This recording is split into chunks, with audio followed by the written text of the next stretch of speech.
C'est dans la matinée du 25 janvier que le président de la Commission de l'Union africaine, Moussa Faki Mahamat, a donné le coup d'envoi du Conseil exécutif de l'Union africaine, qui rassemble les ministres des Affaires étrangères des 55 membres de l'Union africaine et qui doit se poursuivre vendredi.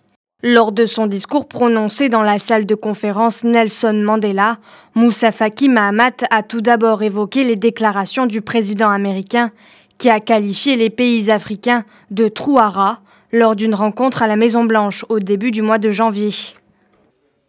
L'Afrique n'a pas encore fini de digérer les déclarations du président des États-Unis qui ont profondément choqué par les messages de mépris, de haine, de désir de marginalisation et d'exclusion de l'Afrique qu'elles ont véhiculés.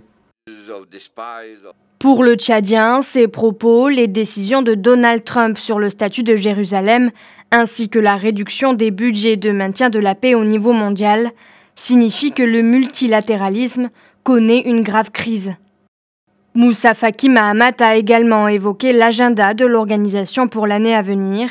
2018 sera donc placé sous le signe de la lutte contre la corruption.